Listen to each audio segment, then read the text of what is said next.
우리 시간에 같이 한번 기도하겠습니다. 가장 중요한 건 우리의 건강인 줄로 압니다. 우리가 건강해야 자녀도 그렇고 또 직장에서 일도 그렇고 모든 일을 잘 감당할 수 있을 것입니다. 건강은 육적 건강도 있지만 영적 건강도 있는 줄로 믿습니다. 이 시간에 우리의 영과 육의 건강을 위해서 같이 한번 기도했으면 좋겠습니다. 기도하겠습니다. 하나님 아버지, 이 시간에 우리의 건강을 위해서 기도합니다. 우리가 정신이 온전하고 그리고 우리가 나아가는 방향이 옳다면 우리 주변 사람들에게도 좋은 영향을 주게 될 것입니다. 그러나 만약 우리가 그러지 못한다면 하나님, 우리가 하는 말에 의해서 누군가는 상처를 받게 될 것입니다. 주님, 나의 영을 지켜 보호하여 주시옵소서. 나의 심리가 정말 건강할 수 있기를 원하고 생각하는 생각들이 건강할 수 있기를 원합니다. 주님, 그러려면 날마다 주님께 나를 오픈하고 나를 노출해야 될 것입니다. 주의 말씀을 통해 내 자신을 비춰봐야 될 것입니다. 주님, 날마다 주님 앞에 설 수 있는 우리가 되게 하시고 코람데오의 신앙으로 항상 살아갈 수 있는 우리 한 명 한 명 다 되게 하여 주시옵소서. 하나님, 우리의 말과 행동이 주님께 연락될 수 있기를 원합니다. 주님께 연락된다는 그 마음가짐으로 하루하루 잘 살아낼 수 있는 우리가 되게 하시고 특별히 육적인 건강도 지켜주셔서 하나님, 어딜 가더라도 건강한 몸으로 많은 사람들에게 선한 영향을 줄 수 있는 우리 한 명 한 명 다 되게 하여 주시옵소서. 하나님 아버지, 오늘도 말씀 듣기 전에 잠시나마 기도합니다. 특별히 우리의 영적 건강, 육적 건강을 위해 기도했습니다. 우리가 만나는 모든 사람들에게 선한 영향을 주려면 우리 한 명 한 명이 주님 앞에 바르게 서 있어야 될 것입니다. 우리 한 명 한 명을 그렇게 건강하게 붙들어 주시옵소서. 예수님의 이름으로 기도합니다. 아멘. 네, 오늘 말씀은 사무엘하 11장 전체의 말씀인데 시간 관계상 읽는 것은 22절부터 27절까지를 읽고 말씀은 전체를 나누겠습니다. 사무엘하 11장 1절부터 27절까지의 말씀인데 읽는 것은 22절부터 27절을 읽고 말씀은 전체를 나누겠습니다. 자, 22절부터 시작. 전령이 가서 다윗에게 이르러 요압이 그를 보낸 모든 일을 다윗에게 아뢰어 이르되 그 사람들이 우리보다 우세하여 우리를 향하여 들러 나오므로 우리가 그들을 쳐서 성문 어기까지 미쳤더니 할 쏘는 자들이 성 위에서 왕의 부하들을 향하여 쏘매 왕의 부하 중 몇 사람이 죽고 왕의 종 햇사람 우리아도 죽었나이다 하니 다윗이 전령에게 이르되 너는 요압에게 이같이 말하기를 이 일로 걱정하지 말라. 칼은 이 사람이나 저 사람이나 삼키느니라. 그 성을 향하여 더욱 힘써 싸워 함락시키라 하여 너는 그를 담대하게 하라 하니라. 우리아의 아내는 그 남편 우리아가 죽었음을 듣고 그의 남편을 위하여 소리내어오니라. 그 장례를 마침에 다윗이 사람을 보내 그를 왕궁으로 데려오니 그가 그의 아내가 되어 그에게 아들을 낳으니라. 다윗이 행한 그 일이 여호와 보시기에 악하였더라. 아멘. 위기가 언제 찾아올까요? 사람의 위기는 언제 찾아올까요? 우리가 일견 생각하면 그냥 내가 환경적으로 좀 불길한 상황을 맞닥뜨렸을 때, 불안한 상황을 맞닥뜨렸을 때를 위기라고 생각합니다. 그러나 사무엘하 11장을 가만히 보면 인간의 위기라는 것은 오히려 가장 좋을 때 위기가 찾아올 수도 있겠구나 라는 생각을 가지게끔 만듭니다. 그리고 여러분, 때로 인생의 위기라는 것은 예기치 않게 찾아오지 않습니까? 갑자기 부모가 아프거나 자녀가 문제가 생기거나 내 회사에 어떤 문제가 발생하는 것, 이런 것들을 우리가 미리 예견할 수는 없잖아요. 대부분 예기치 않게 찾아옵니다. 그리고 또 하나, 오히려 좋은 상황일 때 그 좋은 상황 속에서 하나님을 구하지 않으면 도리어 위기가 찾아올 수 있다는 것이죠. 사람은 잘 되면 오히려 하나님을 떠나는 경우가 참 많이 있습니다. 근데 안 되면 어떻습니까? 잘 안 되고 뭔가 풀리지 않으면 그 답답함을 토로하기 위해서라도 주님을 찾아오게 되어 있죠. 자, 오늘 이 다윗이란 인물이 우리가 잘 알고 있는 밧세바를 범한 사건이 나옵니다. 근데 이 밧세바를 범할 때의 다윗은 제일 태평천하였습니다. 이때가 위기였다는 것이죠. 자, 11장 1절부터 5절까지 쭉 읽어보겠습니다. 시작. 그이가 돌아와 왕들이 출전할 때가 되매 다윗이 요압과 그에게 있는 그의 부하들과 온 이스라엘 군대를 보내니 그들이 암몬 자손을 멸하고 라빠를 에워쌌고 다윗은 예루살렘에 그대로 있더라. 저녁 때에 다윗이 그의 침상에서 일어나 왕궁 옥상에서 거닐다가 그곳에서 보니 한 여인이 목욕을 하는데 심히 아름다워 보이는지라. 다윗이 사람을 보내 그 여인을 알아보게 하였더니 그가 아뢰되 그는 엘리암의 딸이요 햇사람 우리아의 아내 밧세바가 아니니까 하니 다윗이 전령을 보내어 그 여자를 자기에게로 데려오게 하고 그 여자가 그 부정함을 깨끗하게 하였으므로 더불어 동침함에 그 여자가 자기 집으로 돌아가니라. 그 여인이 임신하며 사람을 보내 다윗에게 말하여 이르되 내가 임신하였나이다 하니라. 자, 그 해가 돌아왔다. 뭐 시간의 경과를 알려주는 것이고요. 1절에 보면 왕들이 출전할 때가 되었다. 달리 말하면 전쟁이라는 것이죠. 다윗은 태평천하긴 하였지만 언제나 전쟁을 치러야 되는 그 당시 고대 근동 팔레스타인 땅은 언제나 이런 위험 속에 살아갔습니다. 그러나 앞절을 보면 다윗이 어디를 가든 이기게 하신 하나님. 그래서 다윗은 동서남북 여러 국가를 다 평정했습니다. 근데 지금 군대들이 어디가 있습니까? 암몬 자손을 말하고 라빠를 에워쌌다고 얘기합니다. 다윗의 군대, 요압이 이끄는 이 군대가 암몬 자손을 이미 이겼고 라빠를 포위했다. 그만큼 다윗의 군사력은 대단했습니다. 그들의 전쟁의 능력치가 상당했다는 것이죠. 그런데 문제가 하나 등장합니다. 1절 마지막 절에 보면 다윗은 어디에 있었다고 하죠? 예루살렘 성에 있었다고 합니다. 그 11장 1절의 앞절을 보시면 왕들이 출전할 때가 되었다고 하죠. 그러면 왕이 그 전선에 나가 있어야 되는데 그러지 않고 그는 예루살렘 성에 거하고 있었다고 합니다. 이미 이때 뭔가 불길함을 우리들에게 보여주는 것입니다. 제가 앞서 가장 좋을 때가 도리어 위기일 수 있다는 말씀드렸습니다. 좋을 때 자체가 위기라기보다는 좋을 때 그 좋음 속에서 하나님을 의식하지 못하면 위기가 찾아올 수 있다는 것이죠. 다윗이 지금 그러한 모습을 보여주고 있습니다. 자, 2절. 저녁 때 다윗이 그의 침상에서 일어나 왕궁 옥상에서 거닐다가 그곳에서 보니 한 여인이 목욕을 하는데 심히 아름다워 보이는지라. 저녁 때 다윗이 그의 침상에서 일어나서 아마도 왕궁 옥상에서 약간의 산책을 했던 것 같습니다. 근데 그 산책하다가 누군가를 보게 됩니다. 당시 그 가옥 구조를 보면요. 그 왕실 옥상은 좀 높은 위치에 있었고 아마 내려다 보이는 그 위치였던 것 같아요. 그러니까 그 여인의 목욕하는 모습이 눈에 들어왔다는 것이죠. 자, 한 여인이 목욕을 하는데 심히 아름다워 보이는지라. 죄가 들어올 때 보면 죄가 그 사람의 약점을 타고 들어옵니다. 근데 신약서에 보면 이 남자들에게 특히 안목의 정력, 육신의 정력, 이생의 자랑 이런 것들이 죄가 들어오는 통로가 될 때가 많은데 다윗이 딱 그런 모습이죠. 그리고 여러분 아담과 하와가 죄를 범할 때도 그 선악과 열매가 어땠습니까? 보기에 탐스럽고 먹음직스럽다 이런 표현이 나오지 않습니까? 그러니까 그때도 안목의 정력입니다. 그리고 그게 하와와 아담의 약점이었다는 것이죠. 사단은 지금도 우리의 약점을 집요하게 공격합니다. 이 순간 다윗은 약점을 노출시켰고 그 약점을 사단이 타고 들어왔고 그래서 그는 다른 사람의 여인이 목욕하는 모습 그 아름다운 모습에 홀딱 반하게 됩니다. 3절 다윗이 사람을 보내 그 여인을 알아보게 하였더니 이게 문제죠. 왜 알아보게 합니까? 그 여인을 알아볼 필요가 전혀 없습니다. 그 왕은 지금 군사들을 전쟁에 보냈고 자기가 지금 해야 될 그 일을 하면 이런 데 정신 팔릴 일도 없거니와 본인은 왕실의 후궁이나 처들이 얼마나 많았습니까? 그런데도 정신 못 차리고 그 여인을 알아보라고 합니다. 그가 아뢰되 그는 엘리암의 딸이요 햇사람 우리아의 아내 밧세바가 아니니까 하니 뭐 부하야 왕이 시키니까 알아봤겠죠. 그래서 소상하게 얘기해 줍니다. 엘리암의 딸이요 햇사람 우리아의 아내입니다. 분명하게 유부녀라고 얘기해 주고 있습니다. 4절 다윗이 전령을 보내 그 여자를 자기에게로 데려오게 하고 그 여자가 부정함을 깨끗하게 했으므로 더불어 동침하며 그 여자가 자기 집으로 돌아가니라. 이게 보십시오. 지금 다윗이 이 여자와 자기까지 걸린 시간이 얼마 되지 않습니다. 마음먹고 이 일을 했음을 우리는 알 수 있습니다. 다윗은 지금 예루살렘 성에 있으면서 자기 군대가 적진과 싸우는 동안 이러한 아주 망측스러운 그런 일을 저질렀다는 것입니다. 무엇입니까? 아마 그 여자가 월경 기간을 보냈던 것 같습니다. 그 기간이 끝났으니까 그 부정함을 깨끗하게 했다. 어떤 의미에서 가임기라는 것이죠. 그래서 그 무렵에 다윗은 이 여자와 동침하게 되었다. 5절 그 여인이 임신함에 사람을 보내 다윗에게 말하이르되 내가 임신하였나이다 하니라. 자, 4절과 5절 사이에는 꽤 기간이 경과되었겠죠. 임신한 것을 알 정도가 되었다는 것을 우리는 알 수 있습니다. 그래서 사람을 보냈죠. 그 사람을 보내서 다윗에게 내가 임신했습니다. 그럴 수밖에 없죠. 이 여자는 남편이 있는 유부녀인데 다윗 왕과 잤다가 다윗 왕의 자녀를 품게 되었으니 임신하게 되었으니 왕에게 알리지 않을 수가 없었죠. 자, 이때 지금부터 나오는 다윗의 반응을 보십시오.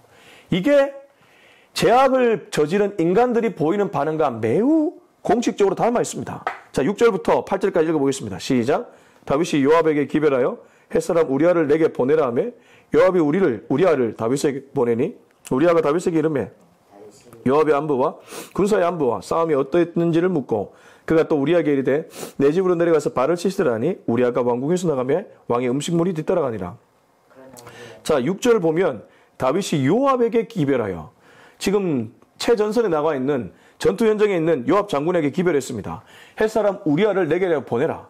자, 이것 자체가 문제가 있습니다. 왜냐하면 전쟁 중에 나름대로 그 전쟁을 치르는 장수를 예루살렘 성으로 보내라고 하는 것은 왕이 할 일이 아니죠.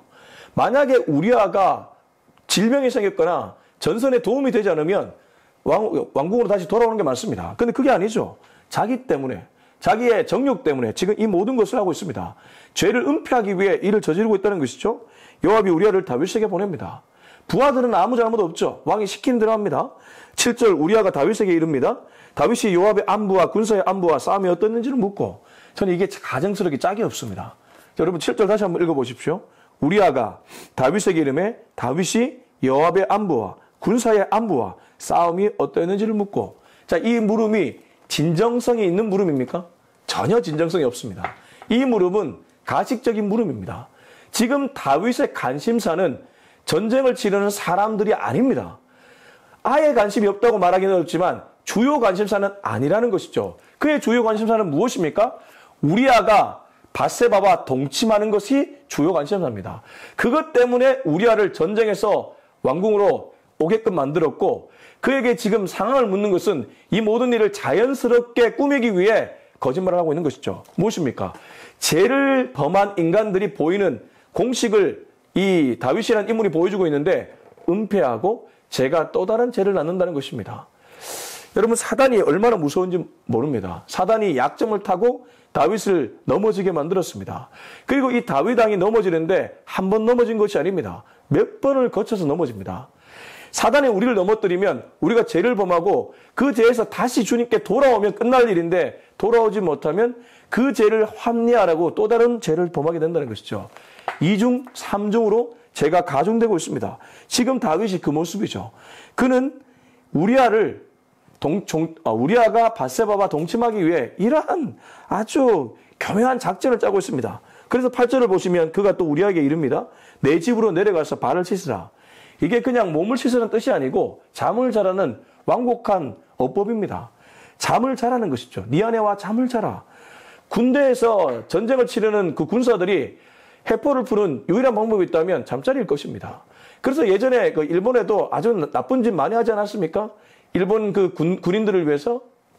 그러니까 지금 전쟁에서 수고한 장수에게 마치 포상을 베푸는 것처럼 네가 수고했으니까 집에 가서 발을 씻으라. 얼마나 가정스럽습니까? 심지어 그렇게 나아가는 이 우리아에게 왕의 음식물을 줍니다. 그만큼 자기는 이 사람을 챙겨줬다. 자기 마음의 위로를 받고 있는 것이죠. 지가 잘못한 것을 생각하지 못하고 자기 마음의 위로를 받고 있습니다. 자, 9절, 10절, 11절까지 읽어보겠습니다. 시작. 그러나 우리아는 집으로 내려가지 아니하고 왕궁문에서 그의 주의 모든 부하들과 더불어 잔지라. 어떤 사람이 다윗에게 아뢰되 우리아가 그의 집으로 내려가지 아니하였나이다. 다윗이 우리아에게 이르되 내가 길 갔다가 돌아온 것이 아니냐. 어찌하여 내 집으로 내려가지 아니하였느냐 하니 우리아가 다윗에게 아뢰되 언약궤와 이스라엘과 유다가 야영 중에 있고 내 주 여호와과 내 왕의 부하들이 바깥 들에 진치고 있거늘 내가 어찌 내 집으로 가서 먹고 마시고 내 처와 같이 자리이까. 내가 이 일을 행하지 아니하기로 왕이 살아계심과 왕의 혼에 살아계심을 두고 맹세하나이다 하니라. 우리아가 다윗보다 100배 1000배 나음을 오늘 이 구절들은 얘기해주고 있습니다. 이 순간 진짜 왕은 누구입니까? 우리아입니다. 여러분 자리가 절대 그 사람을 말해주지 않습니다. 그 사람의 태도와 반응, 그 사람의 생각이 그 사람의 지위를 보여주는 것이죠. 적어도 이때는 왕은 다윗이 아닙니다. 다윗은 왕으로서의 모습을 전혀 보여주지 못하고 있습니다. 그러나 9절 우리아는 집으로 내려가지 않고 왕궁 문에서 잤다는 게 무엇입니까? 그냥 길거리에서 잔 것이나 다름없습니다. 주의 모든 부하들과 더불어 잤다. 그는 그냥 왕궁을 지키는 군사들과 함께 잠을 잤습니다. 왜 그랬습니까? 어떤 사람이 다윗에게 이 얘기를 보고합니다. 우리아가 그의 집으로 내려가지 않았습니다. 다윗이 우리아에게 이릅니다. 네가 길 갔다가 돌아온 것이 아니냐? 어째 네 집으로 돌아가지 않냐? 자기가 뜻한 바대로 계획대로 돌아가지 않죠. 왜 그렇습니까? 하나님이 모든 것을 보고 계시기 때문에 다윗의 계략대로 될 리 만무합니다. 11절 우리아가 다윗에게 아뢰되 언약궤와 이스라엘과 유다가 야영 중에 있고, 이 말이 사실 다윗이 해야 될 말이었습니다. 내 군대가 지금 야영 중 최전선에 있으면 다윗이 왕궁에 있을 것도 아니고 왕궁에서 어떤 여인을 간음할 것도 아닌데, 지금 다윗은 간음해서 그 죄를 덮으려고 이렇게 우리아를 불러내는데, 우리아는 오히려 다윗에게 우리의 군대가 야영 중에 있다, 왕으로서의 말을 하고 있다는 것이죠. 내 주 요압과 내 왕의 부하들이 바깥들에 진치고 있거늘 내가 어찌 내 집으로 돌아가서 먹고 마시고 내 처와 같이 자리이까? 내가 이 일을 행하지 아니하고로 내 왕의 살아계신가? 왕의 혼에 살아계심을 두고 맹세합니다. 이 말을 들었을 때 다윗이 어떻겠습니까? 굉장히 많이 찔렸을 것입니다. 이게 찔리지 않았다면 이 사람의 양심에 화에 맞은 것이죠.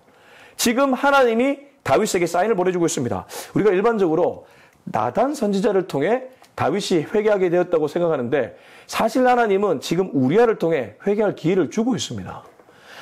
다윗이 나단 선지자를 통해 바로 회개한 것이 아니고 사실 한 번 회개할 기회를 놓쳤습니다. 지금 우리아의 입술에서 나오는 말이 다윗에게 주시는 하나님의 메시지라는 것이죠. 하나님은 우리가 죄를 범했을 때에 어떤 환경이나 어떤 사람의 말을 통해 회개의 메시지를 선포하십니다. 그거를 들을 수 있는 귀가 열려야 되고 내 양심이 그 말씀을 들을 수 있어야 되겠죠. 적어도 이때 다윗은 듣지 못합니다. 그의 영의 상태가 완전히 지금 건강하지 못하다는 것을 이 구절들은 얘기해 주고 있습니다. 자, 12절 13절 읽어보겠습니다. 시작. 다윗이 우리아에게 이르되 오늘도 여기 있으라. 내일은 내가 너를 보내리라. 우리에게 그날에 예루살렘에 머무니라. 이튿날 다윗이 그를 불러서 그로 그 앞에서 먹고 마시고 취하게 하니 저녁 때에 그가 나가서 그의 주의 부하들과 더불어 침상에 눕고 그의 집으로 내려가지 아니하니라. 한 번 더 다윗의 죄가 나옵니다. 이번에 다윗의 죄는 아예 인사불성을 만들어버립니다. 13절 보십시오. 다윗이 그를 불러서 그로 그 앞에서 먹고 마시고 취하게 하니, 아예 사람을 인사불성이 되게 만들어서 우리아의 집으로 보내려고 했다는 그런 계획을 볼 수 있습니다. 그러니까 어떻습니까? 사단이 다윗의 약점을 타고 들어왔습니다. 근데 다윗이 그 죄를 은폐하려고 거짓말을 했습니다. 그리고 또 한 번 또 거짓말을 합니다. 거짓된 행동을 또 하고 있다는 것이죠. 그러니까 죄가 눈덩이처럼 커져가고 있는 것을 발견할 수 있습니다. 그래서 죄를 초창기에 못 잡으면 이렇게 됩니다. 저와 여러분은 작은 죄에도 벌벌 떨 수 있기를 주의 이름으로 축원합니다. 여러분, 우리의 양심이 살아있다면 작은 죄도 벌벌 떨 수 있어야 됩니다. 이 시대에 우리가 회복해야 될 가치 중에 하나가 여호와를 경외하는 일입니다. 여호와를 경외한다는 것은 무서워하면서도 사랑하는 것이죠. 두려워하면서도 사랑하는 것입니다. 그냥 사랑하기만 하면 두려움은 없습니다. 두려움이 없으니까 주님 앞에서 아무 행동이나 서슴지 않고 하는 것이죠. 목회자도 그렇고 중지자도 그렇고 모든 사람들이 그렇습니다. 여호와를 두려워할 줄 아는 신앙, 저는 그 신앙이 다시 한번 한국교회에 회복될 수 있기를 주의 이름으로 축원합니다. 멀리 갈 것 없습니다. 저와 여러분이 여호와를 두려워할 줄 아는 그런 신앙이 될 수 있기를 바랍니다. 자, 14절부터 21절까지 쭉 읽어보겠습니다. 시작. 아침이 되매 다윗이 편지를 써서 우리아의 손에 들려 요압에게 보내니 그 편지에 써서 이르기를 너희가 우리아를 맹렬한 싸움에 앞세워 두고 너희는 뒤로 물러가서 그로 맞아 죽게 하라 하였더라.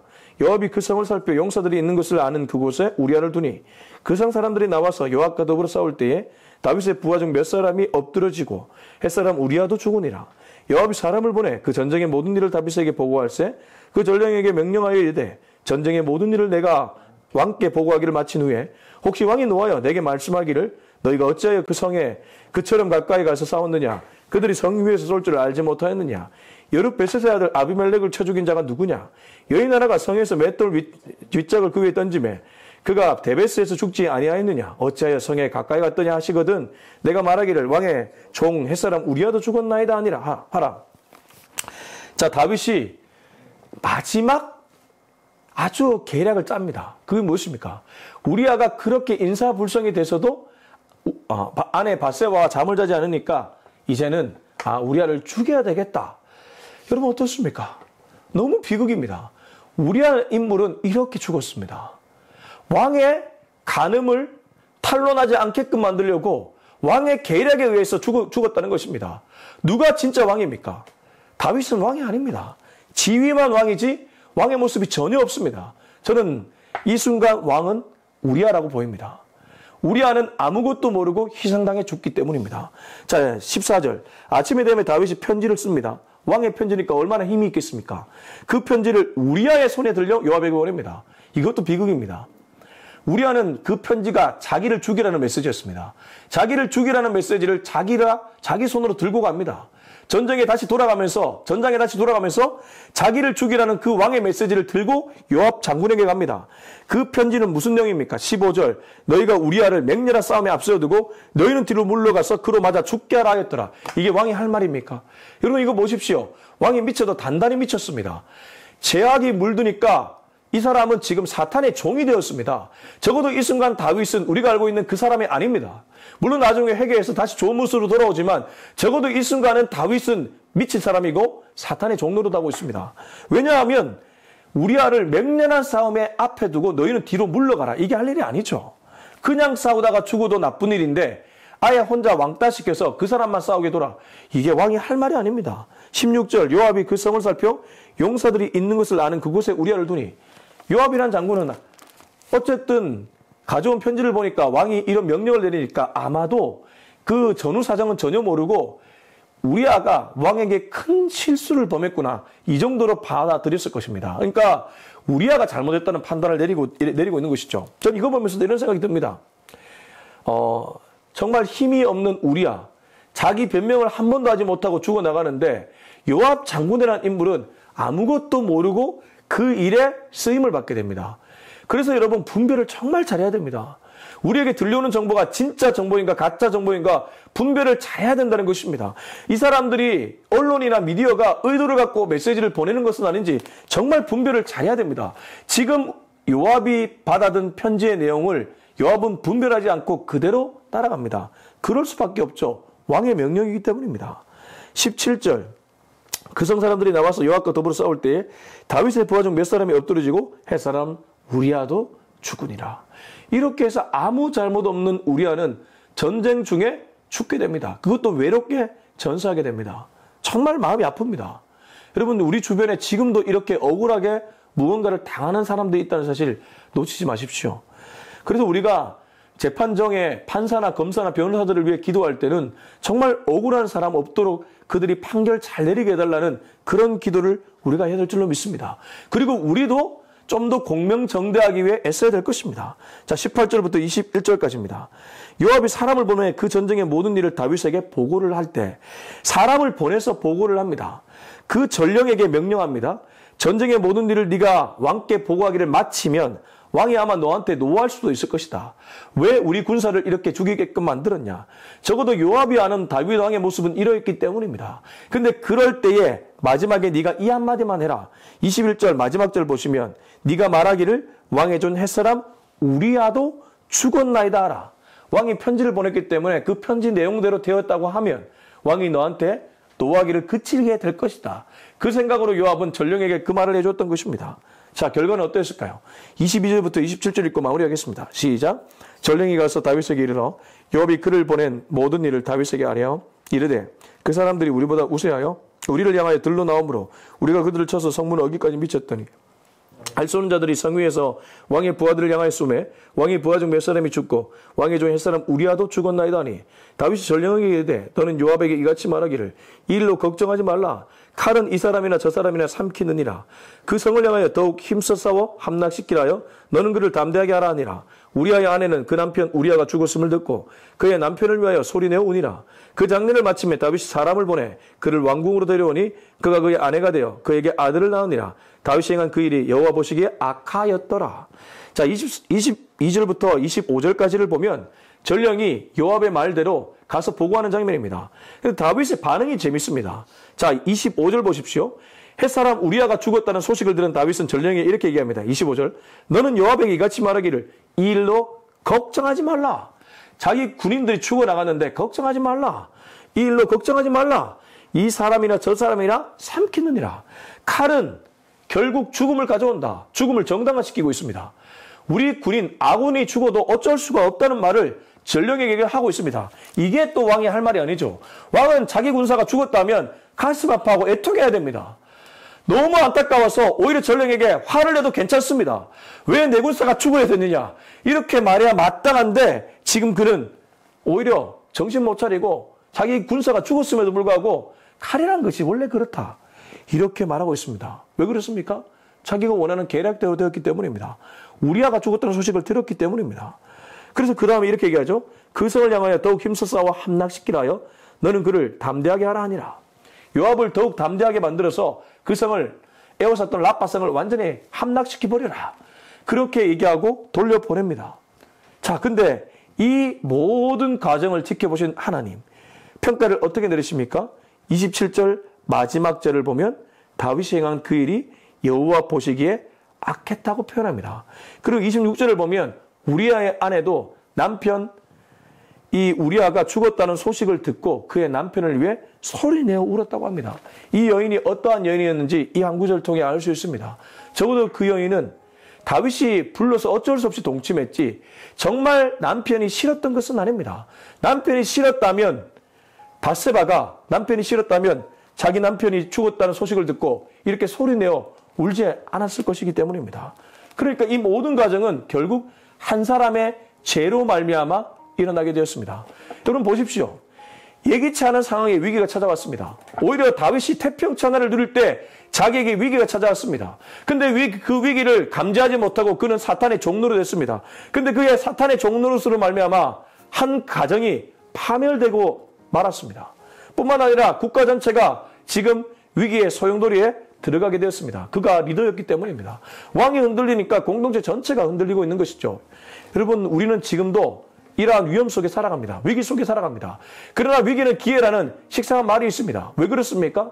사탄이 호시탐탐 우리를 노리려고 하지만 우리가 그에게 넘어가지 않고 하나님께 딱 붙들려 있으면 오히려 그 위기를 뚫어내고 위기를 통해 하나님께 영광 돌릴 수 있기 때문입니다. 만약 다윗이 그 위기를 위기로만 버리지 않고 회개하고 다시 주님께 돌아갔다면 우리아도 죽지 않고 오히려 다윗이 새로워질 수 있었을 것입니다. 근데 그는 그렇게 하지 못했습니다. 그로 인해 한 가정은 완전히 파멸되었고 그리고 지금 이스라엘은 이 다윗이라는 인물 때문에 오히려 위기를 만나게 되었던 것입니다. 바라기는 저와 여러분은 이런 인생 살지 않기를 주의 이름으로 축원합니다. 여러분 작은 일이라도 정말 주님을 두려워할 수 있는 저와 여러분 될 수 있길 주의 이름으로 축원합니다. 기도하겠습니다. 이제 함께 기도할 때 주님 오늘 다윗의 모습을 보면서 사실 나에게도 아주 가끔 다윗의 모습이 보일 때가 있습니다. 그리고 좋을 때 주님을 찾지 않는다면 나도 다윗처럼 될 수 있는 그런 위험 속에 있습니다. 저는 이 시간 우리를 기도할 때 나에게도 그런 다윗 같은 모습이 있음을 솔직하게 고백하고 다윗의 모습이 아니라 정말 주님을 두려워할 줄 아는 그런 사람으로 살아갈 수 있게 해달라고 우리 다 같이 한번 기도하겠습니다. 주님 아버지 오늘 다윗의 이 불경스러운 모습을 보면서 우리가 참 많은 것을 깨닫습니다. 주님 위기라는 것은 예기치 않게 찾아오고 오히려 좋을 때 찾아온다는 것을 우리는 봅니다. 주님 그리고 죄를 덮기 위해 더 많은 죄가 벌어지는 것을 목도하게 되었습니다. 나도 모르는 사이에 죄가 스물스물 나에게 찾아올 때가 있습니다. 사단은 나의 약점을 탑하고 들어옵니다. 그 약점을 노출시키지 않도록 주님 도와주시고 약점이 있다면 오히려 그 약점 때문에라도 주님을 더욱 찾을 수 있는 우리 한 명 한 명 다 되게 하여 주시옵소서. 무엇보다 주님을 두려워할 줄 아는 정말 그러한 경외심을 가진 우리 한 명 한 명 다 되게 하여 주시옵소서. 이제는 우리 주 예수 그리스도의 은혜와 하나님의 사랑과 성령의 기름 부으심이 하나님을 두려워할 줄 아는 정말 경외심을 가진 신앙인으로 살아가기로 다짐하는 우리 모두의 머리 위에 지금부터 영원토록 함께하기를 간절히 축원하옵나이다. 아멘.